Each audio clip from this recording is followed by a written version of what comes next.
হরে কৃষ্ণ।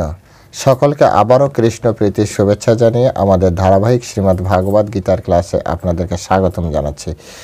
আজ আমরা শ্রীমদ্ ভাগবত গীতার অন্তর্গত চতুর্থ অধ্যায়ের 37 নম্বর শ্লোক নিয়ে আমরা আলোচনা করব। আপনারা প্রত্যেকে অত্যন্ত মনোযোগ দিয়ে শ্রবণ করবেন। শুরুতে একটা ছোট্ট অনুরোধ করি, যারা এই চ্যানেলে প্রথম আপনারা অবশ্যই চ্যানেলটি সাবস্ক্রাইব করবেন। ভিডিওটি ভালো লাগলে একটা লাইক এবং আপনার বন্ধুদের কাছে এই ভিডিওটি শেয়ার করবেন। আর কমেন্ট সেকশনে আমাকে অন্তত কমসে কম আশীর্বাদ করার জন্য হলেও হরে কৃষ্ণ লিখবেন। তো চলুন শুরু করি। নম ওম বিষ্ণুপাদায় কৃষ্ণ প্রেষ্ঠায় ভূতলে শ্রীমতে ভক্তিবেদান্ত স্বামিনীতি নামিনে নমস্তে সারস্বতী দেবী গৌরবাণী প্রচারিণে নির্বিশেষ শূন্যবাদী পাশ্চাত্য দেশতারিণে বাঞ্ছা কল্পতরুর্ভষ্ট কৃপা সিন্ধু ব্যবচ পতিতানাম পাবনেভ্যো বৈষ্ণবেভ্যো নমো নমঃ। জয় অনন্ত কোটি বৈষ্ণববৃন্দ কি জয়, শিল প্রভুপাদ কি জয়, শ্রীমদ্ ভাগবত গীতা শ্রবণকারী ভক্তবৃন্দ কি জয়, নিতাই গৌর চেতনাথ প্রীতি প্রেমানন্দে হরি বল। হরে কৃষ্ণ। ওম নমো ভগবতে বাসুদেবায়। ওম নমো ভগবতে বাসুদেবায়। ওম নমো ভগবতে বাসুদেবায়। শ্রীমদ্ ভাগবত গীতা চতুর্থ অধ্যায় জ্ঞান যোগ, শ্লোক নাম্বার 37। যতই ধ্বংসি সমিধ্বাহম অগ্নির্ভস্মস্বৎ কুরুতে অর্জুনাম জ্ঞানাগ্নি সর্বকর্মাণি ভস্মস্বৎ কুরুতে তথা। যতই ধ্বংসি সমিধ্বাহম অগ্নির্ভস্মস্বৎ কুরুতে অর্জুনাম জ্ঞানাগ্নি সর্বকর্মাণি ভস্মস্বৎ কুরুতে তথা। হরে কৃষ্ণ। তো এখন আমরা এই সংস্কৃত শ্লোকের শিল প্রভুপাদ কর্তৃক যে বাংলা ভাষানুবাদ দেওয়া হয়েছে সেই ভাষানুবাদ আমরা শ্রবণ করব। প্রবল রূপে প্রজ্বলিত অগ্নি যেমন কাষ্ঠকে ভস্মসাৎ করে হে অর্জুন, তেমনি জ্ঞানাগ্নিও সমস্ত কর্মকে দগ্ধ করে ফেলেন। আরেকবার পড়ছি। প্রবল রূপে প্রজ্বলিত অগ্নি যেমন কাষ্ঠকে ভস্মসাৎ করে হে অর্জুন, তেমনি জ্ঞানাগ্নিও সমস্ত কর্মকে দগ্ধ করে ফেলে। হরে কৃষ্ণ। জয় শিল প্রভুপাদ কি জয়। তখন আমরা শিল প্রভুপাদ কর্তৃক এই যে সংস্কৃত শ্লোকের অনুবাদ এবং তার উপরে শিল প্রভুপাদ আবার তাৎপর্য প্রদান করেছেন, সেই তাৎপর্যের আলোকে আমরা এই শ্লোকটি হৃদয়ঙ্গম করার চেষ্টা করব এবং এটি কিভাবে আমাদের ব্যক্তিগত জীবনে আমরা প্রয়োগ করতে পারি সেই বিষয়টি আমরা অত্যন্ত নিষ্ঠার সাথে দেখব। চলুন শুরু করি। এখান থেকে কত সুন্দরভাবে বলছে যে প্রবল রূপে প্রজ্বলিত অগ্নি, এটা একটা উদাহরণমূলক। ভগবান শ্রীকৃষ্ণ কথা বলার সময় উদাহরণ দিয়ে কথা বলছেন যাতে বুঝতে সুবিধা হয় অর্জুনের। ঠিক তেমনি ভক্তের একটা লক্ষণ কি, ভক্তরা সবসময় কোনো একটা বিষয়কে উদাহরণের মাধ্যমে উপস্থাপন করেন। এটা শিক্ষকের একটি লক্ষণ যে কোনো জটিল বিষয়কে সহজ কোনো উদাহরণের মাধ্যমে ছাত্রের সামনে উপস্থাপন করা। এই যে দৃষ্টান্ত, এই দৃষ্টান্ত পরমেশ্বর ভগবান তিনি নিজে আমাদেরকে শেখাচ্ছেন। যখনই কোনো গুরুত্বপূর্ণ জিনিস হবে, যখনই কোনো গুরুত্বপূর্ণ বা কঠিন একটি বিষয় হবে, তখন প্রথমে হচ্ছে সেটিকে নিজে হৃদয়ঙ্গম করা এবং তার অনুগত বা ছাত্রের সামনে সেটিকে অত্যন্ত সহজ সরল প্রাঞ্জল ভাষায় এবং বাস্তবসম্মতভাবে সেটিকে উপস্থাপন করা। এটি হচ্ছে পরমেশ্বর ভগবান শ্রীকৃষ্ণের শিক্ষা। এবং তিনি সেই জন্য বললেন যে প্রবল রূপে প্রজ্বলিত অগ্নি। প্রবল রূপ মানে কি, এখানে শব্দগত কিছু, অনেকে যারা একেবারে এই ধরনের শব্দ পড়ে না তাদের ক্ষেত্রে একটু কঠিন হবে। এখানে বলছে প্রবল রূপে প্রজ্বলিত শব্দ অগ্নি, অর্থাৎ প্রচণ্ড আকারে জ্বলছে, প্রবল রূপে প্রজ্বলিত দাউ দাউ করে জ্বলছে অগ্নি। যেমন কাষ্ঠকে ভস্মসাৎ করে, যে কোনো ধরনের কাঠকে, যে কোনো ধরনের কাঠকে সে পুড়িয়ে ফেলতে পারে। বলছে যে হে অর্জুন, তেমনি জ্ঞানাগ্নিও সমস্ত কর্মকে দগ্ধ করে ফেলে। ঠিক তেমনি জ্ঞানরূপ অগ্নি, জ্ঞানকে এখানে আগুনের সাথে তুলনা করা হয়েছে আর কর্মফলকে এখানে কাঠের সাথে তুলনা করা হয়েছে। অর্থাৎ জ্ঞানরূপ অগ্নি দ্বারা কর্মফল রূপ কাঠকে সম্পূর্ণভাবে লয় করে দেওয়া যায়, সম্পূর্ণরূপে নষ্ট করে দেওয়া যায়। তাই জ্ঞান অত্যন্ত গুরুত্বপূর্ণ। কেন এই জ্ঞানের কথা বলছে? কারণ এর আগের শ্লোক, তার আগের যে দুটি শ্লোক অর্থাৎ 36 এবং 35, 36-এ যে পরমেশ্বর ভগবান বলছেন এই জগতে যত ধরনের 36 না 34, এই জগতে যত ধরনের যজ্ঞ আছে তার ভিতরে জ্ঞানযজ্ঞ সব থেকে শ্রেষ্ঠ। এখন জ্ঞানযজ্ঞ কিভাবে গ্রহণ করা যায় সেটি তিনি বললেন। 33 নম্বর শ্লোকে বলেছে সবার ভিতরে জ্ঞানযজ্ঞ শ্রেষ্ঠ।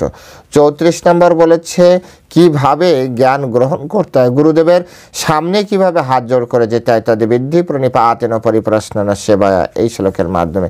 তারপরে পরমেশ্বর ভগবান শেখাচ্ছেন যে এইভাবে তুমি যদি জ্ঞান অর্জন করো তাহলে তোমার জীবনে মোহগ্রস্ত হওয়ার আর কোনো চান্স নেই, অর্থাৎ তুমি মোহিত হবে না। আর মোহিত না হলে আপনি রিয়েল লাইফে আছেন। যেমন মদ খাওয়ার পরে যখন মাতলামি করে ওটাকে বলে মোহিত লাইফ। আর আপনি যদি স্বাভাবিকভাবে মদ না খান তার মানে আপনি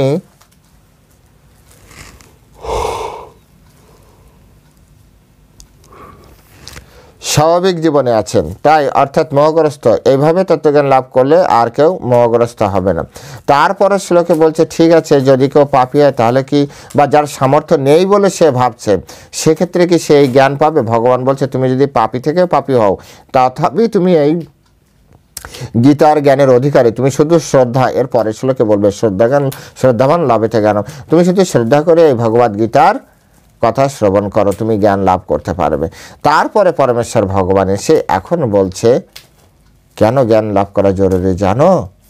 কারণ প্রবল রূপে প্রজ্বলিত অগ্নি যেমন কাষ্ঠকে ভস্মসাৎ করে, ঠিক তেমনি জ্ঞানাগ্নিও সমস্ত কর্মকে দগ্ধ করে ফেলে। এটি একটি কত বড় শিক্ষা। তাই এই কারণে আমাদের জ্ঞান গ্রহণে অত্যন্ত যত্ন হওয়া উচিত। এই জগতে বেশিরভাগ মানুষের কাছে পরমেশ্বর ভগবান শ্রীকৃষ্ণ কর্তৃক যে প্রকৃত জ্ঞান, সেই জ্ঞানটি কিন্তু আসলে আমাদের কাছে নেই। আর এই জ্ঞানটি না থাকার কারণে আমাদের জীবন এত উথাল পাতাল করছে, কখনো সুখ কখনো দুঃখ, কখনো সুখ কখনো দুঃখ, খুব স্মুথলি চলছে না। কেন? কারণ আমাদের কাছে প্রকৃত জ্ঞান নেই। বলবেন না না প্রভু আমরা সবাই শিক্ষিত ব্যক্তি, আপনি জানেন না আমরা MA পাস, আমরা BA পাস, আপনি তো এও জানেন না আমরা কেউ আছি PhD-ধারী ব্যক্তি। হতে পারে আপনার জড়জগতিক অনেক জ্ঞান আছে, কিন্তু আধ্যাত্মিক জগতে আপনার জ্ঞান যদি না থাকে তাহলে তো এই প্রবলেমটা তৈরি হবে। পরমেশ্বর ভগবান এখানে সেই কথাটি বললেন তো, যে প্রবলভাবে প্রজ্বলিত অগ্নি যেমন কাষ্ঠকে ভস্মসাৎ করে তেমনই জ্ঞানাগ্নিও সমস্ত কর্মকে দগ্ধ করে ফেলে। সুতরাং এখান থেকে আমাদের শিখতে হবে যে জ্ঞান গ্রহণ করা কতটা গুরুত্বপূর্ণ। কিন্তু আবারও বলছি, এটার মানে এটা নয় যে আপনারা স্কুল কলেজে কতটা জ্ঞান অর্জন করেছেন। এটার মানে হচ্ছে আপনি আধ্যাত্মিক জ্ঞান কতটা আপনি অর্জন করতে পেরেছেন, শিখতে পেরেছেন। আধ্যাত্মিক জ্ঞানের কথা এখানে বারবার করে আধ্যাত্মিক চিন্ময় জ্ঞানের কথা বলা হচ্ছে। সুতরাং জড় জ্ঞানের সাথে এটার কিন্তু কোনো সম্পর্ক তৈরি করবেন না। কেন? ভক্তিবিনোদ ঠাকুর বলে গেছে জড় বিদ্যা যত মায়ার বৈভব তোমার ভজনে বাধা, মোহজন মায়া অনিত্য সংসারে জীবকে করে গাধা। এই জড়জগতের জ্ঞান আমাদেরকে মোহিত করে ফেলে। মোহজন মাইয়া অনিত্য সংসার, এই অনিত্য সংসার, এই সংসার নিত্য নয়। এই সংসার আজ হোক কাল হোক আবার ধ্বংস হয়ে যাবে। সংসার সবসময় পরিবর্তন হচ্ছে। ছোটবেলায় এখান থেকে 10 বছর আগে আপনি যে জায়গাটা দেখেছিলেন সেই জায়গাটা আজ সেরকম নেই, মানে পরিবর্তনশীল। এই পরিবর্তনশীল জায়গার প্রতি আমাদের আমাদের আসক্ত হওয়া উচিত না। এটি পরমেশ্বর ভগবান শ্রীকৃষ্ণের সিদ্ধান্ত। এটি হচ্ছে সিদ্ধান্ত। মোহজন মায়া অনিত্য সংসারে জীবকে করে গাধা। তুমি জানো না যে এটি থাকবে না, তারপরেও তুমি খাটছ। এটা গাধা ছাড়া আর কি হতে পারে? শুধু একটু পেটের অন্ন জোগাড় করার জন্য, একটা মোবাইল কেনার জন্য, একটা ছাদ তৈরি করার জন্য মাথার উপরে আপনি যা ইচ্ছা তাই করছেন। শিক্ষার নামে কুশিক্ষা, সংস্কারের নামে কুসংস্কার, সত্যের নামে মিথ্যা, ভালোবাসার নামে প্রতারণা, দিনের নামে রাত, সব কিছু আমাদের চলে যাচ্ছে।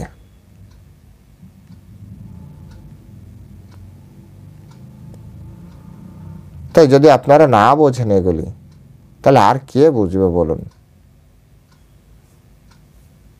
এইভাবে কি আমাদের জীবন চলবে? এভাবে কি জীবন চলে? তাই ভগবান বলছে এর থেকে বেরোনোর জন্য আমাদের যা দরকার তা হচ্ছে জ্ঞান। সেটি কি? সেটি হচ্ছে জ্ঞান। জ্ঞান কোন জ্ঞান? পারমার্থিক জ্ঞান। এই পারমার্থিক জ্ঞানের মাধ্যমে আমরা ভগবানের কাছে ফিরে যেতে পারবো। তাই পারমার্থিক জ্ঞান অত্যন্ত গুরুত্বপূর্ণ।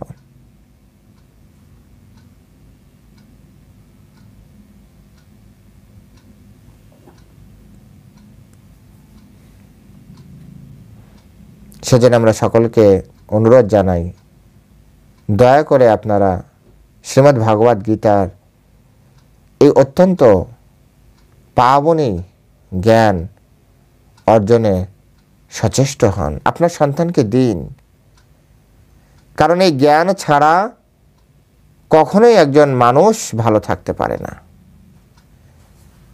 আধ্যাত্মিক জ্ঞান, জড়জগতিক জ্ঞান তো অনেক দিয়েছেন। এই পৃথিবীতে এখন বেশিরভাগ মানুষই তো জড়বিদ্যায় আপনার শিক্ষিত। পৃথিবীর অবস্থা এইরকম কেন? বড় বড় অস্ত্র কারা বানাচ্ছে? অশিক্ষিত মূর্খ? না, এরা জড়বিদ্যায় অনেক বড় বিদ্বান ব্যক্তি। বড় বড় বোমা, নিউক্লিয়ার বোমা কারা বানাচ্ছে? খেতে যারা কোদাল দিয়ে মাটি কোপায় তারা? না, এরা অনেক বড় বড় কেমিস্ট্রির পিএইচডিধারী ব্যক্তি। ঔষধে ভেজাল করছে কারা? বড় বড় কেমিস্ট্রা, বায়োকেমিস্ট্রা। একবার বিচার করুন। খাদ্যে ফরমালিন মিশানো। এখন তো শুনছি প্লাস্টিকের নাকি চাল বেরিয়েছে। ইউটিউবে দেখছি প্লাস্টিকের পাতাকপি, প্লাস্টিকের মাছ, প্লাস্টিকের আপনার হচ্ছে চাল ডাল, সব কিছু প্লাস্টিকের বেরিয়েছে। কারা তৈরি করছে? সব জ্ঞানী ব্যক্তিদের কাজ। তাই তো আচার্যগণ বলেছেন, জড়বিদ্যা যত মায়ার বৈভব, তোমার ভজনে বাধা, অনিত্য সংসারে মোহ জনমাইয়া, জীবকে করে গাধা। আমাদেরকে গাধা বানিয়ে ফেলেছে। আর কতদিন এইভাবে চলবে? তাই পরমেশ্বর ভগবান আমাদেরকে বললেন, জ্ঞানাগ্নি সর্বকর্মাণি ভস্মস্বাৎ কুরুতে তথা।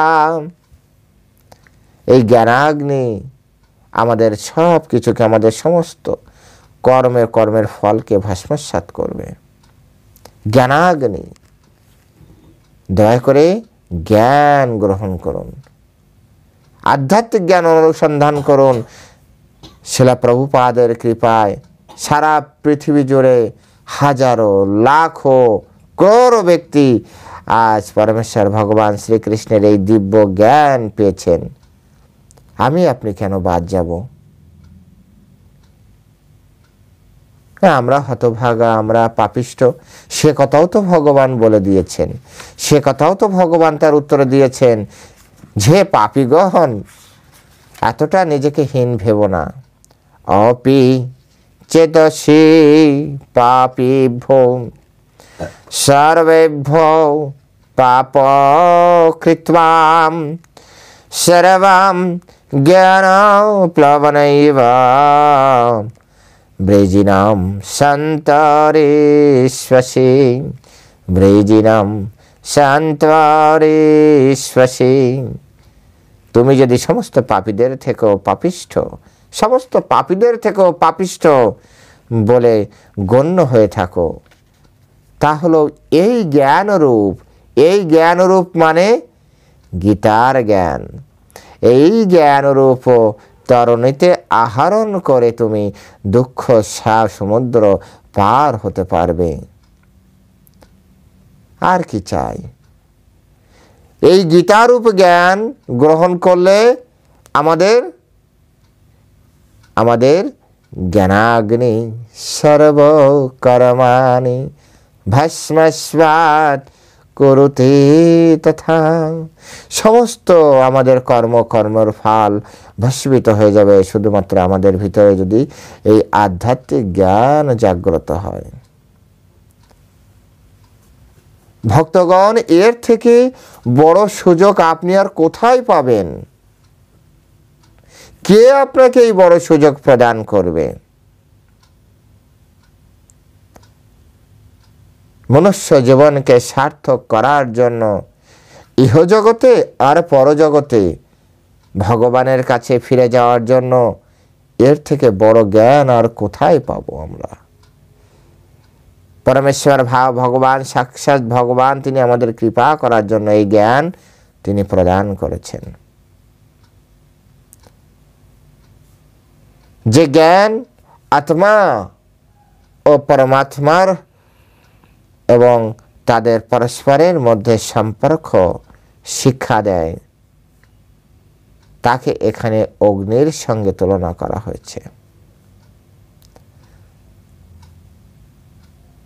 অগ্নি আত্মা আর পরমাত্মার সাথে যে সম্পর্ক, এই শিক্ষা যে দেয়, সেই হচ্ছে অগ্নি। এই অগ্নি কেবল পাপ কর্মফলের দহন করে তা নয়, তা পুণ্য কর্মের ফলকে দহন করে। কারণ পাপ হোক অথবা পুণ্য হোক, কর্মের ফল কিন্তু তৈরি হবে। যতক্ষণ না পর্যন্ত একজন ব্যক্তি নিষ্কর্ম অবস্থানে না চলে আসছে, নিষ্কাম কর্মযোগী না হচ্ছে, ততক্ষণ পর্যন্ত তার প্রত্যেকটি কর্মের একটা ফল আছে। তাই ভগবান আমাদের জন্য দেহ আত্মার ভিতরে যে পার্থক্য রূপ জ্ঞান, সেই জ্ঞান প্রথমে প্রদান করলেন।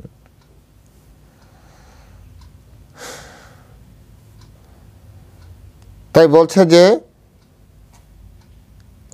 অগ্নি কেবল পাপ কর্মের ফলকেই যে কর্মের ফল থেকে মুক্ত করে এমন নয়, পুণ্য কর্মের ফল থেকেও আমাদেরকে মুক্ত করবে।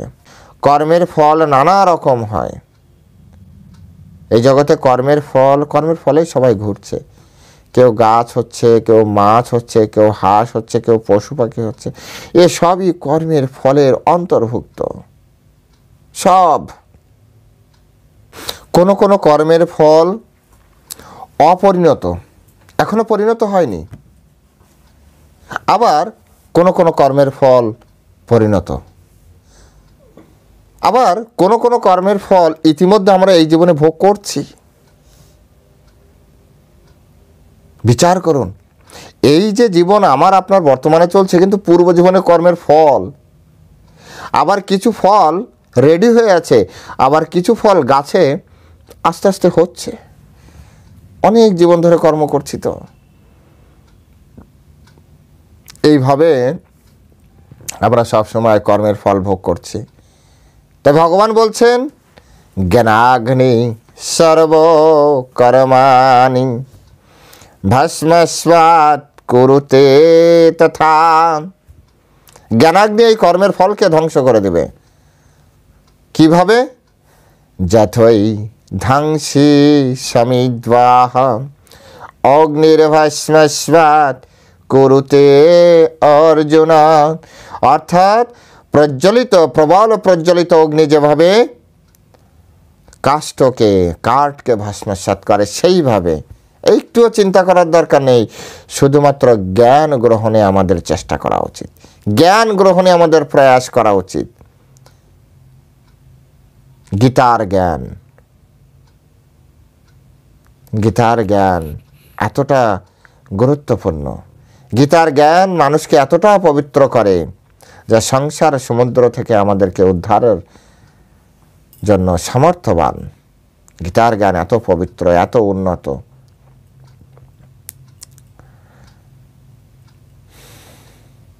কিছু কিছু কর্মের ফল রয়েছে, যা ইতিমধ্যে আমাদের ভোগ করা হয়ে গিয়েছে।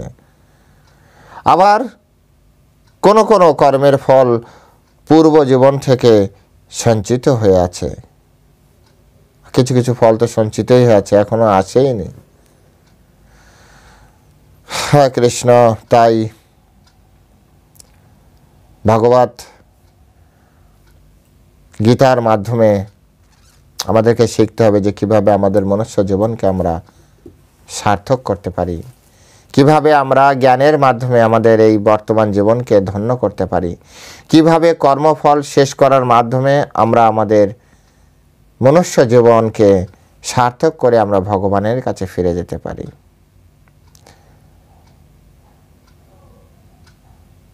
যেভাবে বৃহদারণ্যক উপনিষদে বলা হচ্ছে,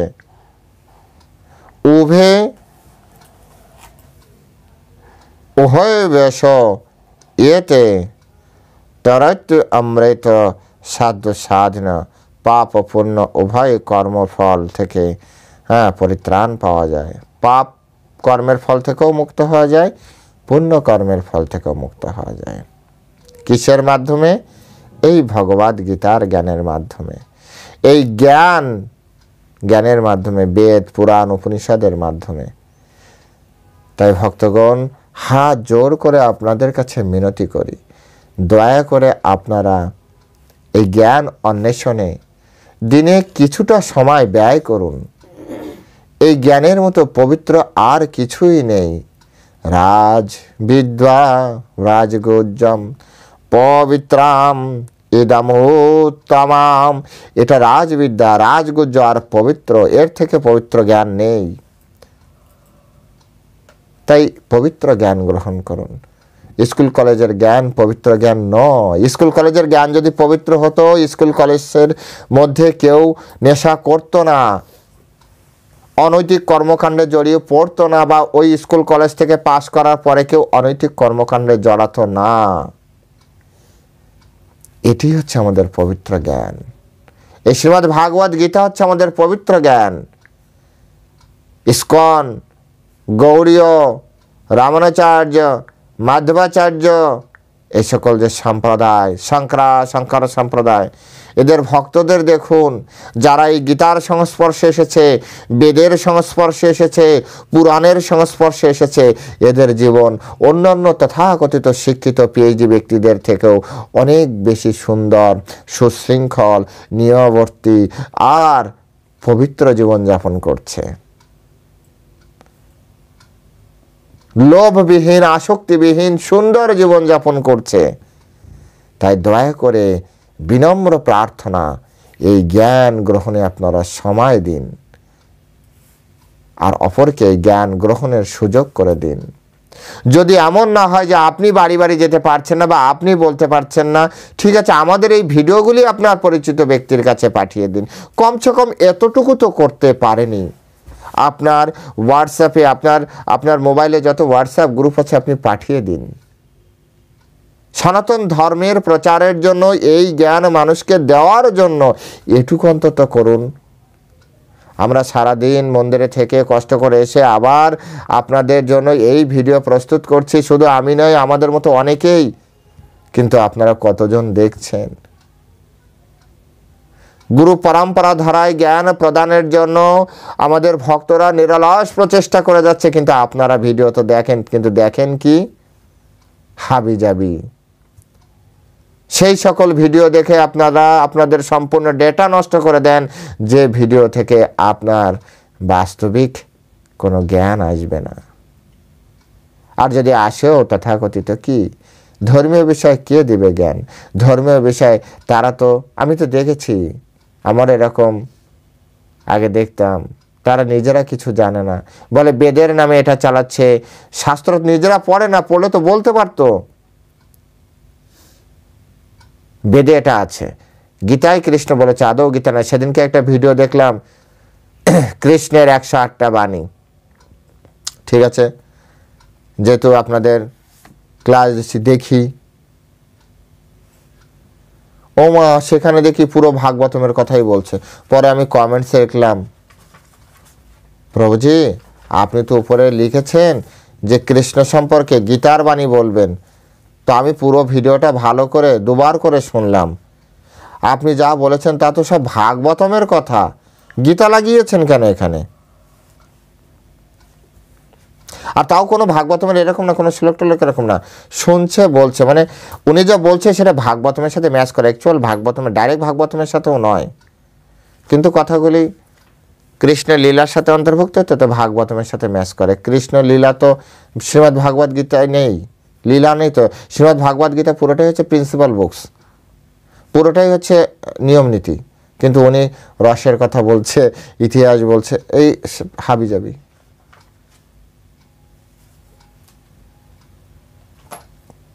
কত কত ভিউয়ার্স জানেন তার, 2 দিনে 3 দিনে। অথচ আমরা বই দেখে, বই পড়ে, বই আপনাদের সামনে স্পষ্ট করে তুলে ধরার চেষ্টা করি। সত্য কলিযুক্ত, সত্যের ডিমান্ড কম। তথাপি যে যার জায়গা থেকে প্রয়াস করুন, আমি আমার জায়গা থেকে করছি, আপনি আপনার জায়গা থেকে সত্যকে উপস্থাপনের প্রয়াস করুন। যারা সত্য কথা বলছে আপনার বন্ধুদের কাছে তার ভিডিও পাঠিয়ে দিন।